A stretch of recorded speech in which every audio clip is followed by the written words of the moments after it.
আসসালামু আলাইকুম। আশা করি ভালোই আছেন। পবিত্র মাহে রমজানে আমরা আজকে পেপটিক আলসারে রোজা রাখা যাবে কিনা এই সম্বন্ধে আলোচনা করব। তো প্রথমেই পেপটিক আলসার কি? পেপটিক আলসার হলো পাকস্থলী বা ডিউডিনামের ভিতরে আবরণে ক্ষতি তৈরি হওয়া। এটি সাধারণত দুটি কারণে বেশি হয়। হেলিকোব্যাক্টেরিয়া পাইলোরি ব্যাকটেরিয়া দিয়ে সংক্রমণ হয়, আর দীর্ঘদিন নন স্টেরয়েড অ্যান্টি ইনফ্ল্যামেটরি ড্রাগস অর্থাৎ শরীরে ব্যথার জন্য ব্যথানত ওষুধ যদি আমরা খেয়ে থাকি সেখান থেকে হয়। বৈজ্ঞানিক গবেষণায় দেখা গেছে যে পৃথিবীর প্রায় 5 থেকে 10% মানুষ জীবনের কোনো না কোনো সময় পেপটিক আলসারে আক্রান্ত হন। লক্ষণগুলোর মধ্যে রয়েছে পেটের উপরের দিকে জ্বালা পোড়া বা ব্যথা, খালি পেটে ব্যথা বাড়া, বমি ভাব, অতিরিক্ত গ্যাস বা অম্বল, কখনো কালো পায়খানা বা রক্তবমি জটিল অবস্থা সৃষ্টি করে। রমজান মাসে দীর্ঘ সময় খালি পেটে থাকার কারণে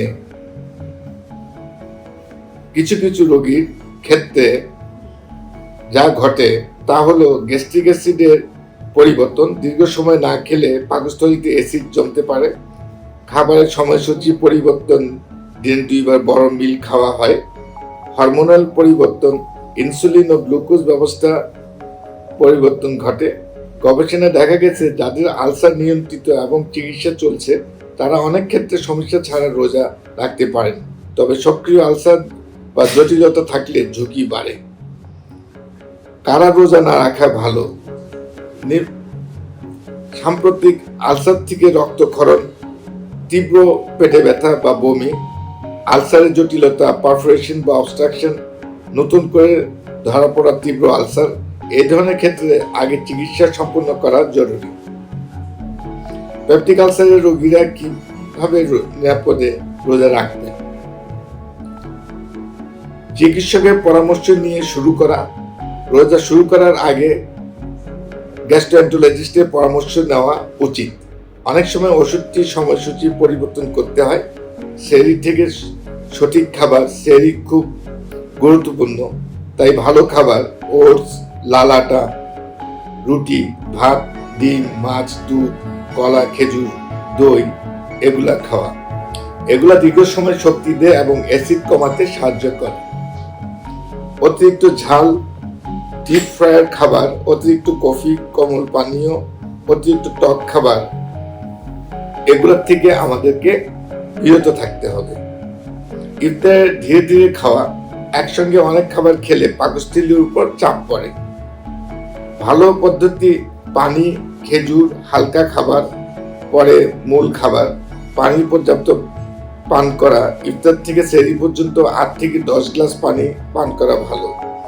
ধূমপান পরিহার করা। গবেষণায় দেখা গেছে ধূমপান আলসারের স্বার্থে বাধ্য দেয় এবং অ্যাসিড বাড়ায়, বাধা দেয় এবং অ্যাসিড বাড়ায়। কোন ওষুধগুলি সাধারণত দেওয়া হয়?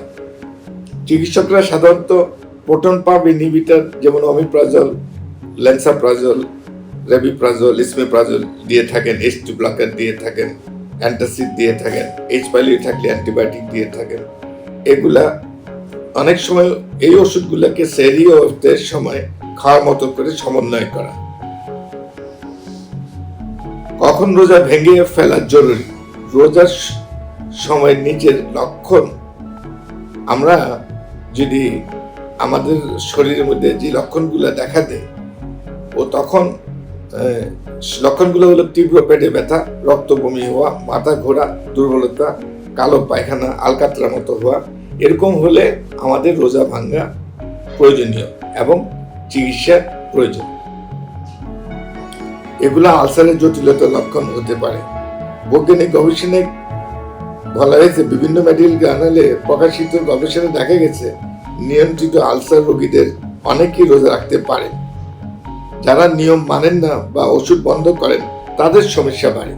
কিন্তু নিয়মিত যদি আপনি ওষুধগুলা খান আলসারের জন্য তারা এবং আমরা যদি ব্ল্যান্ড ডায়েট অর্থাৎ এই সমস্ত ভাজা পোড়া তৈলাক্ত খাবার এগুলো যদি না খাই তাহলে আমরা অনায়াসেই রোজা রাখতে পারি। অনিয়মিত খাবার, অতিরিক্ত ভাজা পোড়া, ধূমপান ঝুঁকি বাড়ায়। রোগ নিয়ন্ত্রণ থাকলে এবং সঠিক খাদ্যাভ্যাস মানলে অনেক ক্ষেত্রে রোজা রাখা সম্ভব।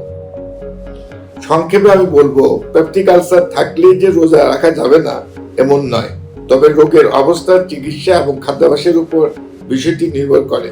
সচেতনতা, সঠিক খাবার, নিয়মিত ওষুধ গ্রহণ করলে অনেক নিরাপদে রোজা পালন করতে পারেন। সবচেয়ে গুরুত্বপূর্ণ বিষয় হলো চিকিৎসকের পরামর্শ ছাড়া সিদ্ধান্ত নেওয়া উচিত নয়।